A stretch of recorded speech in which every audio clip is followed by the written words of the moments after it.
ప్రభాస్ మాత్రమే వరుసగా action movies చేస్తున్నారనుకుంటే, ఈ లిస్ట్‌లో భారీ యాక్షన్‌తో మహేష్ బాబు కూడా యాడ్ అయ్యారు. యాక్షన్ వన్ ఆఫ్ ద పార్ట్‌గా చేసే మహేష్, రాజమౌళి సినిమాతో కంప్లీట్ యాక్షన్ హీరో అయిపోయారు.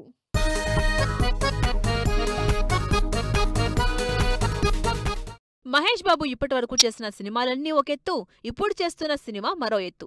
రాజమౌళి అంటే ఆ మాత్రం యాక్షన్ ఉండాల్సిందే అంటున్నారు ఫ్యాన్స్.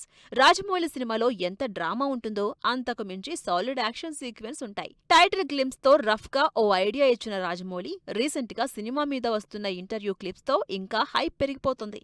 ఈ సినిమాలో నెక్స్ట్ లెవెల్ యాక్షన్ చూపిస్తున్నట్టు, వందల మందితో చేసిన యాక్షన్ సీక్వెన్స్లు ఉండబోతున్నట్టు రివీల్ చేసింది టీం. ఎన్టీఆర్ కూడా వరుసగా హై వోల్టేజ్ మూవీసే చేస్తున్నారు. హై వోల్టేజ్ సినిమాలు ఎన్టీఆర్ కి కొత్తేం కాదు.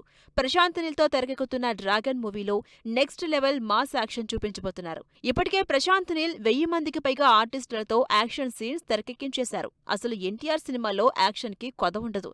ఎలివేషన్ కి కావలసినంత యాక్షన్ ని ఎన్టీఆర్ చేస్తుండటంతో సినిమా మాత్రం హై వోల్టేజ్ లో ఉండడం గ్యారంటీ అంటున్నారు ఫ్యాన్స్. వార్ 2 దేవరలో యాక్షన్ కి ఇంప్రెస్ అయిన ఫ్యాన్స్ అంతకు మించిన యాక్షన్ చూడ్డానికి రెడీ అవుతున్నారు. అందుకే అప్కమింగ్ మూవీస్ కి చాలా కేర్ తీసుకుంటున్నారు ఎన్టీఆర్. స్పెషల్లీ త్రివిక్రమ్ తో ఎన్టీఆర్ స్టార్ట్ చేయబోతున్న గాడ్ ఆఫ్ వార్ మూవీకి సంబంధించి ఇప్పటికే టెరిఫిక్ ట్రాన్స్ఫర్మేషన్ లో ఉన్నారు ఎన్టీఆర్. 500 కోట్లకు పైగా భారీ బడ్జెట్, హెవీ స్టార్ కాస్ట్ కి తోడు భారీ సీజీ వర్క్ కూడా ఉండబోతోంది. త్రివిక్రమ్, ప్రశాంత్ నీల్ సినిమాలతో పాటు తన లిస్ట్లో ఉన్న దేవరా 2ని కూడా హై వోల్టేజ్ మూవీగానే తెరకెక్కించబోతున్నారు. దేవరాలో ఇంటెన్స్ యాక్షన్ స్టార్ కాస్ట్తో వచ్చి హిట్ అయిన దేవరా 2పై ఎక్స్పెక్టేషన్స్ పెంచేస్తుంది. దాంతో ఈసారి కూడా అంతకు మించిన యాక్షన్, ఎలివేషన్, గ్రాండియర్తో హై వోల్టేజ్ డ్రామాగా తెరకెక్కిపోతోంది.